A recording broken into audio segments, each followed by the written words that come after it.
on yet?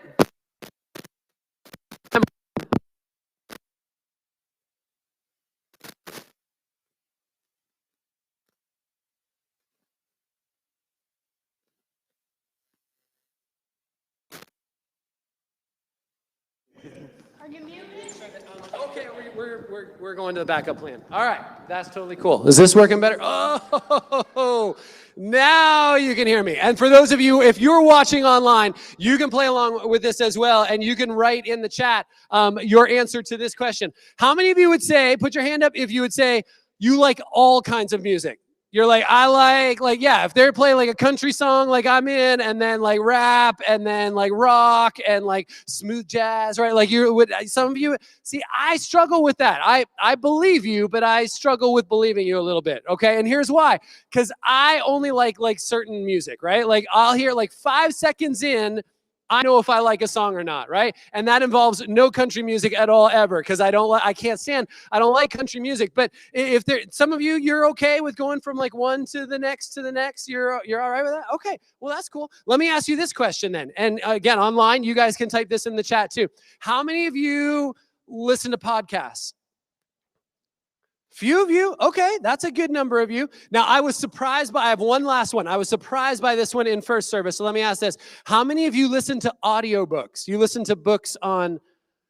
See, that's way more than I thought. There was the same in first service too. There's a lot of you that listen to audiobooks. I'm very impressed by that. That is very cool. I love listening to books because then it's a lot easier to read. Now, for me, so when you listen to stuff, right, most of the time what we're listening to is we listen through headphones of some kind, right? And so I don't know if you're aware of this. I thought it was very important that we go through the history of headphones before we go any further with this. So history of headphones, here we go. I found this picture. It's the earliest that I could find. So I don't know if this is 100% true. I don't know if this is the very first headphones that were ever made. But here's what, 1910, according to Google, there was, is the backlight, what's hitting you guys? You guys, we got spotlights like right in the, there we go. That's a little bit better. You guys are all like, I can't see the screen. You don't want to see me, which is totally fine, but you probably should be able to see the screen. Okay, so like 1910, right? Like they had some old school headphones, and I don't know who used to use those back then, like back in the day, but 1910, they had headphones. If you look at them, I mean, they don't look comfortable at all, but they look very similar to headphones that we still kind of have today. But 1910, 111 years ago, they had headphones. But here's the deal. You couldn't get those, right? Like they weren't available on Amazon in 1910. And so you couldn't have them delivered to your house. And it wasn't really until kind of my generation, so late 80s, early 90s, right, is when we had this thing called the Walkman. And this is how we used to listen to our music, right? It was very, very sweet. And so we had cassette tapes. We had these, like all of our music was on these little boxes that had wheels that would roll around. And so we'd like open up the front and you'd slide it in, and you'd be like, and you like snap it shut. And then you put on those sweet headphones. Now here was the deal. We couldn't listen to those in class without the teacher knowing that you were listening to your Walkman in class, right? Like, and so you would always get busted for that. You couldn't like slide an earbud like up or have an AirPod and then put your hair over it. And so you could be like you guys can do. We couldn't do that back in the day, okay? And so that was called a Walkman. You would put it on and then you'd like walk, man. I don't know. It's a stupid name, but that's what they called them. So I guess that's what they wanted us to do. So you could take your music with you everywhere you went. Then the millennials came out and they took it to a whole nother level, right? And I remember this was like early 2000s. I remember Ty saying for Christmas one year, he's like, Dad, I want some Beats. And I'm like, dude, I'll totally beat you for Christmas, right? Is that what you want? But he's like, no, that's not what I want. Beats headphones. And so some of you, anyone have Beats headphones? Anyone? Couple of you? Okay. So, yep. So the Beats, that was a big deal. Then around like 2011 or so, Apple started coming out with everything they sold. When they sold an iPod, an iPhone, an iPad, any of it, they would give you these, right? So you get these earbuds, but they were like wired. And so you'd like kind of like snake it through your shirt so you could listen to it kind of secretly or whatever. But you'd have those. And then Apple got smart and they were like, you know what? What if we stop giving them away and we start charging people because they'll pay for them? And so they cut the wires off of them, made them Bluetooth, and now we have AirPods, right? And that's where we are now. And then you lose one, and then you've only got one left, and that sucks. And so you got to go buy another pair. And so they're genius because they like make you buy way more. Now, let me ask this. How many gamers? Do we have gamers? If you're a gamer online, you can put this in the chat too, gamers. I don't know if this is like a good headset. I just found this one online. But right, gamers have headsets as well. So that's a whole nother set of headphones. I remember when my son Ty, he was gaming online and he had one of those and we heard him, he was in his room by himself and he was just talking and we didn't know who he was talking. We're like, who are you talking to? He's like, I'm talking to people online, Dad. And we're like, okay, do you know them? Like, are they strangers? He's like, they're not strange to me. And we're like, oh, okay. And so he was talking to strangers online through his headphones. So some of you have those. My favorite, now don't do this picture yet, but this is my favorite of all of the headphones, right? Is the one that I'm about to reveal to you. My favorite of the headphones right here. Right? Because that means football season is right around the corner, and it is. And so super excited, yes, for the NFL headphones when they come out, college headphones, it means it's football time. So here's the deal. Let me ask you a question. How many of you would say that at least once a day, almost every single day, right, that you put on earphone or your headphones, you put on Beats, you put on in your AirPods, like you have headphones in almost every single day, at least once a day that you would say. How many of you would say that that's true? So that would be the majority of you, right? That have your headphones in. I see it all over the place. You see people at the gym, right? See people at the grocery store, see people just walking. They've got their AirPods in. When I go to Walmart, can I, is a secret safe here? Can I share a secret? Okay, and this because it doesn't impact you guys, it actually impacts your parents more. When I go to Walmart, what I'll do sometimes is I'll put my AirPods in. I don't even have them turned on, right? I'm not talking to anybody and I have no music. It's just so that I don't have to talk to like your parents if I run into them in like Walmart, right? And so if I see someone I don't want to talk to, I'll just be like, okay, I'm on the phone, right? And I'll just pretend like I'm talking to somebody with my AirPods, but I'm not actually even talking to them. I just don't want to talk to them, right? You might want to use that trick every once in a while with your parents. That's probably a bad example. I love when I go to Chick-fil-A, I see a bunch of high school students all sitting at a table together and they all have their AirPods in and they're all on their phones and I don't even know if they know each other, right? I think they're all waiting for their meals, but they're all sitting there and they're all plugged in. We love our headphones and they're good because they can get music and we can get audiobooks and podcasts and all kinds of great stuff. But here's the deal. I think we all know that there are times in our lives where we need to unplug a little bit, right? There's times where we need to kind of take the headphones off. We need to take the AirPods out, where we need to disconnect or we need to unplug. Because when we unplug, when we disconnect, what happens is that we begin to notice some of the things around us a little bit more. In fact, here's what I did for this. When we were talking about this, I Googled headphone distraction stories because I thought there's got to be some very funny stories out there. You know what? I only found sad stories, including like this one. This story was a 15-year-old female was walking across light rail tracks on her way home from school. So she was crossing the railroad tracks. Despite activated warning lights, so the lights at the tracks were flashing, and the train horn sounding repeatedly. So the train was coming and it was on its horn, like over and over and over again. It was on its horn. The young woman walked right into the path of the train and was struck and killed because she was wearing headphones. We all know there are things in our lives, there are times, right, where we need to unplug and we need to disconnect. Because when we don't, right, sometimes we get so focused then on us and what I want, what I'm listening to, because I'm not even talking about just headphones and music anymore. I'm just talking about when we get so focused on us, we lose sight of what's happening around us. And sometimes there are needs around us, right, that we could be a part of making a difference in. And sometimes it might even cost us very valuable things like for this girl, it cost her life. It cost her everything because she was so distracted and so focused on herself. She didn't see what was going on around her. Now, it's easy to just plug in, right? I mean, it's so much easier in my life. And so what I'm saying is don't be a Donnie at Walmart, right? Where you just kind of fake it and you plug in so that you disconnect from people so you don't have to talk to people. In fact, that's not what God wants us to do. What we need to do is we need to actually disconnect. We need to unplug so that we can begin to pay attention to the world around us. Now, this is why it's hard. It's hard because the world around us is hard, right? The world around us is confusing at times. Sometimes we hear people and they say, you got to be on this side or you've got to be on this side and you've got to decide. And you listen to these people and you're like, well, I understand their argument. And you listen to these people and you're like, well, I kind of understand their argument too. And so it's confusing at times. Sometimes it's hard to disconnect and look at what's going on around us because our world sometimes it's heartbreaking, isn't it? There's just lots of things, whether it's the confusion, whether it's the heartbreaking stuff that's around us. But here's the deal, and this is what we've been talking about in this series.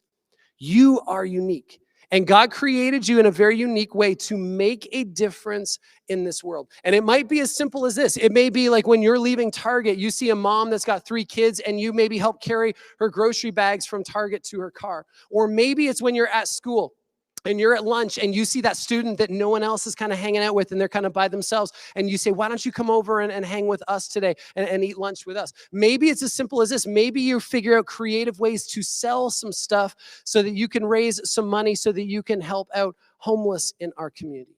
See, God made you to make a difference. Now, I think there's this truth though.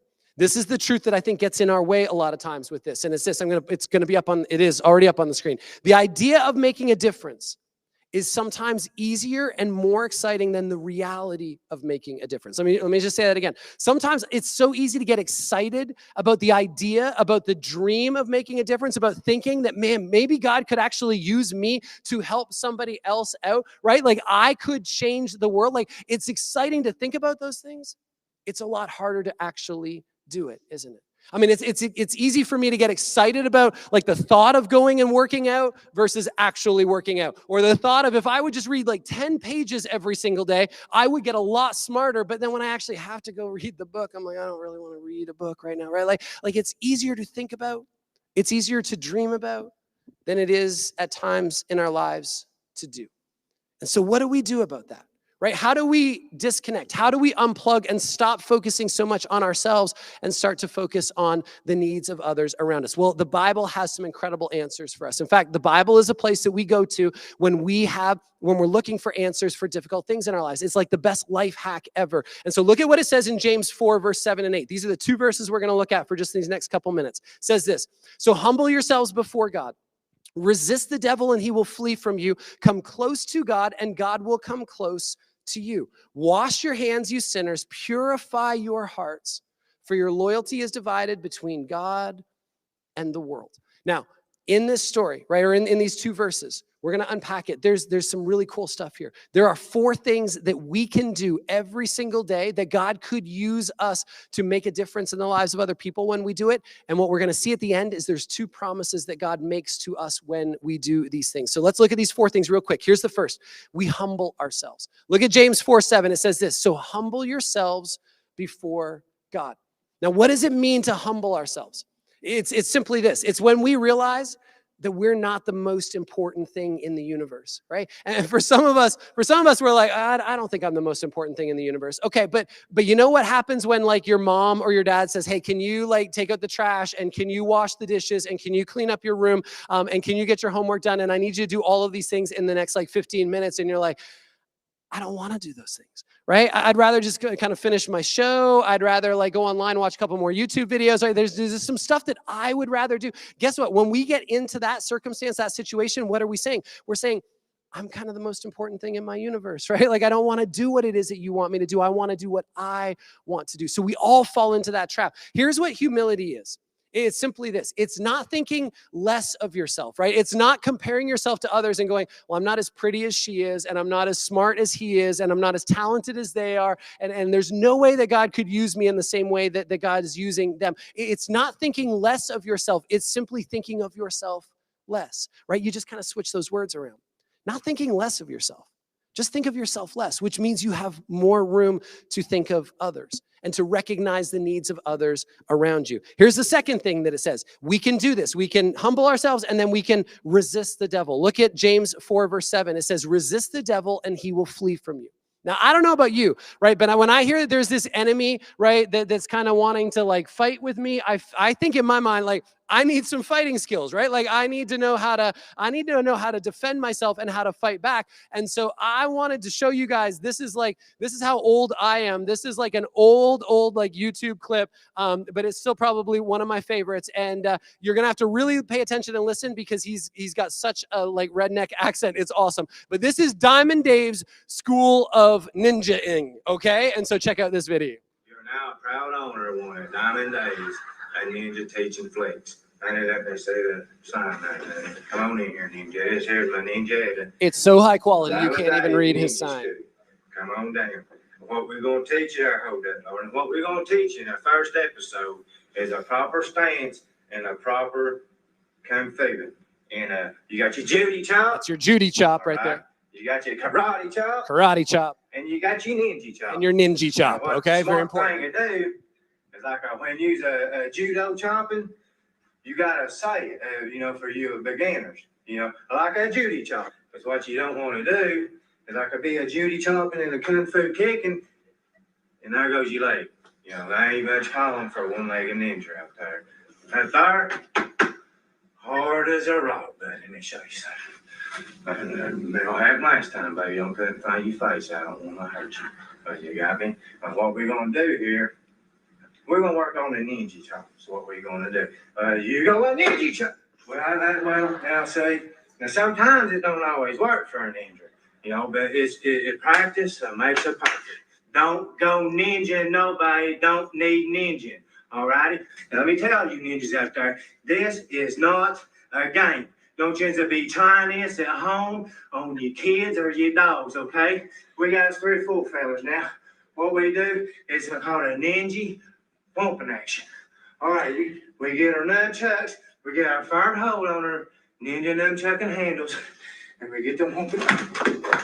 Thank you for purchasing one of Diamond Dave's Ninja Student. There you go, guys. Diamond Dave's, and if I just feel like I need to reiterate it one more time. Don't go ninja nobody that don't need ninja, okay? Like that's a very important principle. That's not the kind of fighting skills we need to fight the enemy that we have, right? The kind of fighting skills we need is simply this. It's trust. Because God says he's already won the battle. And so when we resist the devil has to flee from us, right? The enemy actually has to listen to what God has to say because he's already won the fight. Here's the third thing. Third one is we come close to God. Look at James 4:8. It says, come close to God and God will come close to you.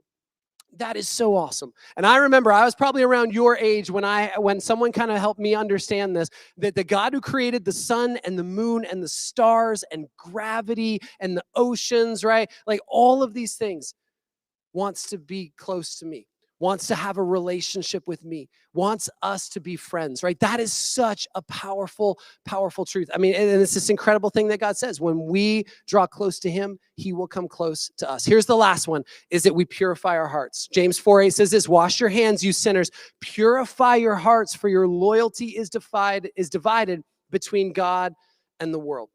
See, this verse ends by talking about us purifying our hearts. And it's not the same kind of things. It's not like washing your hands like when your mom says, hey, like wash your hands like because it's dinner time or so you don't get COVID or something like that, right?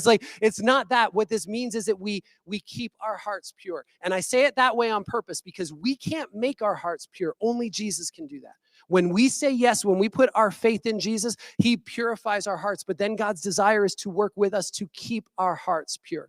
Let me just say this. I don't have time to unpack that more, but if you have questions about that, if you're like, Donnie, I'd like to know more about what it means to have God like purify my heart. Here's what I want to challenge you to do. When you get to small groups in just a minute, make that the very first thing you ask. Just say, can you help me understand what it means that Jesus wants to purify my heart, like how I have that relationship with him? Because your small group leader would love to have that conversation with you. Here's the deal, right? You've all played the game. We don't have time to play it, but let me just illustrate it this way. You've all played the game before, right? And Kevin's up, so this will be perfect right now. If Kevin, right, had a blindfold on and the goal was for Kevin to get from his seat back there to come up to see me, right? But he's got a blindfold on, but he had 2 people, one that is telling him how to get to me and one that is telling him how not to get to me, right? Do you understand like that kind of thing? They can't touch Kevin. They can't guide Kevin, like physically. They can't stop Kevin. They can't get in Kevin's way. They can just talk to him. That's kind of what it's like in our lives, right? That every single day, what this verse is telling us is there is an enemy that is trying to tell us to go in a different direction, away from what it is that God is telling us to do, to stay focused on ourselves. And then there's God who's in our other ear who is telling us, how do we live in a way that we can make a difference in the lives of other people? When we choose to plug into God's voice and only listen to his voice for direction, there's two promises in those two verses. Here's the first one. It says the devil will flee from us, right? James 4:7 says, resist the devil. When we choose to do that, he will flee from you. Here's the second promise that God says, that God will come close to you. When we draw close to God, that God will come close to you. This is such an amazing thing. So here's the deal. You plus God equals everything you need to make a difference in this world. It is the greatest combination, right? It is better than peanut butter and jam. It is better than Thor and Iron Man. It is better than Tom Holland and Zendaya. It's better than mac and cheese, right? It is better than all of those things. Is you plus God. When you are together, God will do unbelievable things through your life. But here's the deal, okay? We've got to unplug and disconnect from just being focused on ourselves so that we can see the needs of other people around us. And then we need to plug into God's voice. And when we do, he will guide you to make that difference in the lives of other people. Let's pray, and then we're going to send you guys into your small groups. God, thank you so much for every student that is here in this room, for every student that is watching online this weekend. God, we thank you so much that you want to help us to unplug from just being focused on ourselves, on our wants, on our needs, because God, there's danger in that when we're only focused on us. God, would you help us to then see the needs of the people around us? Father, simple ways that we could make a difference. And then God, would you help us to plug into your voice so that you could guide us in the direction you want us to go, so that we can be the difference in this world that God, you created us to be. Father, you made every single one of these students in a unique way. They are your workmanship. They are masterpieces. And God, you planned from the very beginning to use them in incredible ways to make a difference in this world. And so, Father, I pray that every single one of us will plug into you, will listen to you, will follow your voice, and that, God, you will use us to be difference makers in this generation. We love you, Jesus. We thank you. We pray all this in your name. Amen. Hey, let's thank Donnie for coming and hanging with us this morning. Thanks, Donnie.